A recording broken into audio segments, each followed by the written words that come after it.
السلام علیکم ورحمۃ اللہ وبرکاتہ۔ الحمد للہ العلی العظیم والصلاة والسلام على رسوله الكريم وعلى آله وأصحابه الكل فخيم، ونشهد أن لا إله إلا الله وحده لا شريك له، ونشهد أن محمدا عبده ورسوله، أما بعد، فأعوذ بالله من الشيطان الرجيم، بسم الله الرحمن الرحيم۔ فقال الله تبارك وتعالى: علم الإنسان ما لم يعلم، وقال النبي صلى الله عليه وسلم: طلب العلم فريضة على كل مسلم، أو كما قال عليه التحية ألفا ألفا۔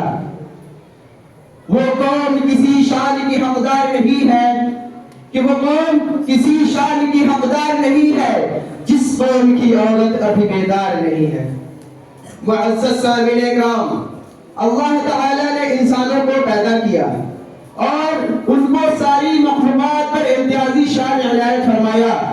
چنانچہ قرآن نے کہا کہ اللہ تعالیٰ نے انسانوں کو وہ باتیں بتائی جو وہ نہ جانتا تھا۔ یہ آیت ان آیات میں سے ہے جو آغاز وحی سے تعلق رکھتی ہیں۔ اس سے تعلیم کی اہمیت کی طرف اشارہ کرنا مقصود ہے۔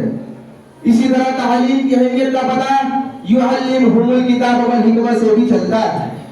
اللہ تبارک و تعالیٰ نے علم دین کا مقام بتلایا۔ پیارے نبی کریم صلی اللہ علیہ وسلم نے ارشاد فرمایا کہ علم دین کا اتنا جاننا ضروری ہے جس سے انسان اپنے اعمال نادرست کو درست کر دے۔ اور یہ بندوں کے دل میں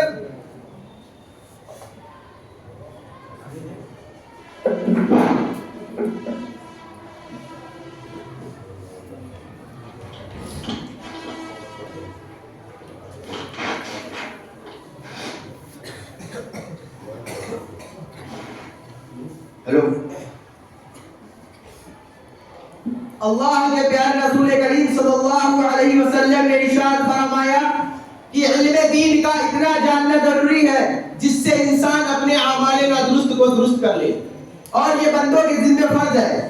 اللہ کے پیارے رسول نبی کریم صلی اللہ علیہ وسلم نے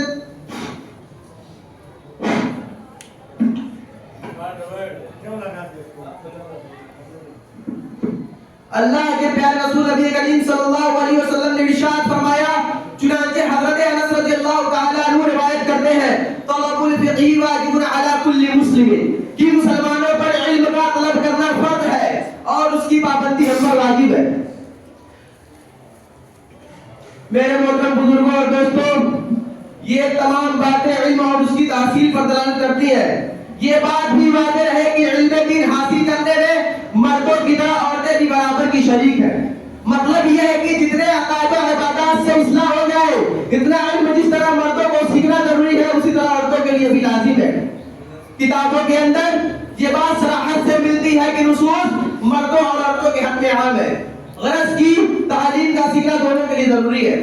حاضرین اکرام، بڑے افسوس کی بات ہے کہ آج ہمارے معاشرے میں مرد تو تھوڑے بہت پڑھ بھی لیتے ہیں لیکن عورتیں تعلیم سے ناشنا رہ جاتی ہیں، جبکہ یہ بات اپنی جگہ حقیقت اور مسلم ہے کہ مسلمانوں کے ذمے خواہ مرد ہو یا عورت عقائد و اعمال کی اصلاح کرنا فرض ہے، اور یہ بات بغیر تحصیل علم کے حاصل نہیں ہو سکتی۔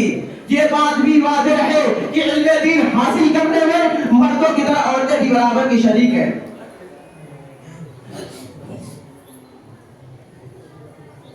میرے محترم بزرگوں اور دوستوں، عورتوں اور لڑکیوں کے تعلیم کے سلسلے میں تین خیال کے لوگ پائے جاتے ہیں۔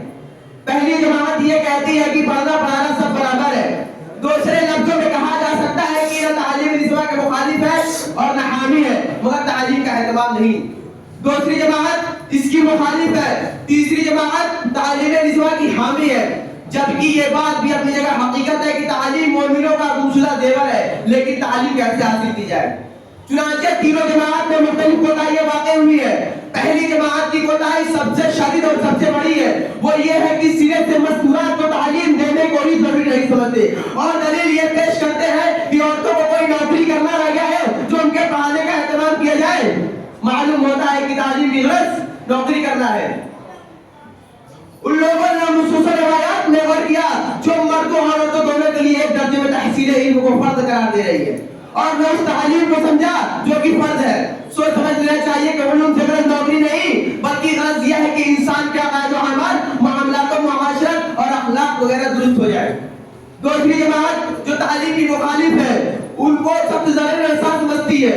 ان کا دعویٰ یہ ہے کہ ہم نے کتنی پڑھی لکھی عورتوں کو آزاد، بے بال، قلیل الحیا، مکار اور عفت سوچ دیکھا ہے۔ خصوصاً اگر لکھنا بھی جانتی ہو تو اور بھی شوق ہو جاتی ہے، جس کو چاہا خط لکھ دیا، جس کو چاہا سلام و پیغام پہنچا دیا، اسی طرح سلسلہ بڑھتا رہتا ہے۔ اور کبھی نوبت تو یہاں تک آ جاتی ہے کہ لڑکا لڑکی دونوں بے قابو ہو کر راہ فرار اختیار کر لیتے ہیں اور اپنا نکاح کورٹ میں جا کر کرا لیتے ہیں۔ لیکن ایسے لوگوں کو یہ بات اچھی طرح یاد رکھنی چاہیے کہ تعلیم خرابیوں کا ذمہ دار نہیں، بلکہ خرابیوں کا ذمہ دار طرز تعلیم ہے یا نصاب تعلیم، طرز عمل ہے یا سوء تدبیر، جس کی چند وجوہات ہے۔ یا تو ایسی کتابیں نہیں پڑھائی جاتی جن سے حرام و حلال کے احکام معلوم ہو سکے اور ثواب عقاب کی تفصیل کا پتہ چل سکے اور اخلاقی تہذیب کا طریقہ معلوم ہو سکے، جس سے خوف و خشیت، قربت و للہیت، معرفت و عظمت حاصل ہو سکے۔ ایسا نہیں ہوا، یا یہ ہوا کہ صرف حرفوں کی شناخت کرا دی گئی، یا یہ ہوا کہ صرف حرفوں کی شناخت کرا دی گئی، یا نصاب تعلیم مفید اور کافی بھی ہے لیکن قلب میں جمع نہیں۔ مثلا اگر کسی لڑکی نے غیبت کیا، باوجود کہ وہ پڑھ چکی تھی کہ غیبت کرنا حرام ہے، تو اسے بتانا چاہیے کہ تم نے پڑھا تھا کہ غیبت کرنا حرام ہے، لہذا تم اس سے بچو، تب جا کر لڑکی اس سے بچے گی اور ماحول خوشگوار ہوگا۔ تیسری جماعت کے وہ لوگ جو تعلیم نسواں کے حامی ہیں، انہوں نے تعلیم کی تعیین اور طریقوں کی تجویز میں غلطی کی۔ ان کو علم دین پڑھانے کے بجائے تاریخ و جغرافیہ بلکہ اس سے کہیں زیادہ انگریزی پڑھاتے اور پڑھواتے ہیں، اور اس طرح سے اہل یورپ کی تقلید کرتے ہیں، جبکہ علوم دینی میں دین منزل اور مضمر ہے۔ حضرت تھانوی رحمۃ اللہ علیہ کے قول کے مطابق دوسری مذاہب کی تعلیم کا اختیار کرنا بے ربط ہے۔ دانشوران اعظام اس کی وجہ یہ ہے کہ تحصیل معاش کی ذمہ داری عورتوں کو نہیں سونپی گئی، عورتوں کو قصر معاش کی چندہ ضرورت نہیں، اور عقل سے بھی لگتی بات ہے کہ علوم دنیاوی پردہ کے ساتھ حاصل نہیں کی جا سکتے، جبکہ عورتوں اور لڑکیوں کے لیے پردہ کرنا واجب اور ضروری ہے۔ یہ الگ سی بات ہے کہ اگر تحصیل معاش کی ضرورت پیش آ جائے تو بھی علوم دینیا کے بعد ان علوم کا حاصل کر لینا بھی مضائقہ نہیں، اور اگر محرم عورتوں کو قدر ضرورت دنیاوی علم حاصل کر لے تاکہ کسی کے محتاج نہ ہو۔ یہ بات بھی حقیقت ہے کہ تعلیم دینی موجود ہو سکتی ہے لیکن نافع نہیں ہو سکتی۔ آج اسے جدید تعلیم کہا جاتا ہے، یہ عورتوں کے لیے ہرگز جگہ نہیں، البتہ ان کے لیے فنون دنیا میں سے بقدر ضرورت جان لینا مناسب ہے۔ میرے محترم بزرگوں اور دوستوں، آج ہم پر یہ بات واضح ہو چکی ہے کہ جو خرابیاں ہمارے معاشرے میں عورتوں کو لاحق ہو رہی ہیں وہ محض اسلامی تہذیب سے ہی دور ہو سکتی ہیں، جس تہذیب کی بنیاد حکیمانہ قواعد پر رکھی گئی ہے۔ لہذا ہمارے اوپر یہ بات لازم ہے کہ کسی مستقل ترین اصول تلاش کریں، اسے اختیار کریں، جس کے بارے میں عمران الہی کے مؤسس اور مبین صادق صلی اللہ علیہ وسلم نے حکم دیا کہ سرور کائنات روح خدا صلی اللہ علیہ وسلم نے ارشاد فرمایا، طلب العلم فریضۃ علی کل مسلم، کہ مسلمانوں پر علم کا طلب کرنا فرض ہے اور اس کی پابندی ہم پر واجب ہے، کہ مسلمانوں پر علم کا طلب کرنا فرض ہے اور اس کی پابندی ہم پر واجب ہے، چونکہ ہمارے ہادی برحق صلی اللہ علیہ وسلم کا یہ بھی ارشاد مبارک ہے، یعنی حکمت جہاں اور جسے ملے اسے ضرور حاصل کرو، اس کے لینے میں تاخیر نہ کرو، اور اس کے لیے تعلیم کا صحیح طریقہ جو عورتوں کے زیادہ مناسب ہو وہ اختیار کرو، خواہ وہ کسی قوم کا ہو، بشرطے کہ شریعت کے خلاف ورزی لازم کا آتی ہو۔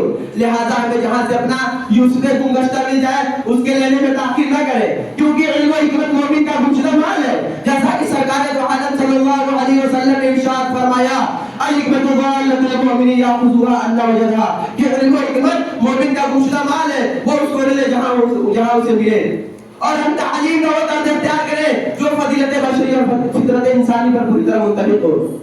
فرزندان اسلام، افسوس ہے آج ہمارے معاشرے کی عورتوں پر کہ انہیں صرف مجادلہ و محاسبہ، لڑنے جھگڑنے، گالی گلوچ کرنے، جھوٹ بولنے، غیبت چغلخوری کرنے، سنیما جانے، ٹی وی دیکھنے اور چولہا پھونکنے کے علاوہ کوئی دوسرا کام نہیں رہا، اور اگر تھوڑا وقت بہت نکل بھی جاتا ہے تو انگریز اور یورپین بننے کے لیے کسی کالج یا یونیورسٹی میں ایڈمیشن کرا لیا، یا وقت کے فروش انسان نے داخلہ کرا دیا۔ یہ بات بھی یاد رکھنی چاہیے کہ یہ بات بھی یاد رکھنی چاہیے کہ قیامت کے دن بچوں کے بارے میں بھی سوال ہوگا، یہ امانت ہے، جیسا کہ چنانچہ قرآن نے فرمایا، انما اموالکم واولادکم فتنۃ، اسی طرح دینی تعلیم کو چھوڑ کر دنیاوی فانی تعلیم کی طرف رخ کرنا صحیح نہیں. تعجب ہے کہ ہم علم دین کو تعجب ہے کہ علم دین ہمارے نزدیک کوئی وقت نہیں رکھتا. میں ان چند باتوں کے ساتھ میں اپنی تقریر کو ختم کرنا چاہتا ہوں.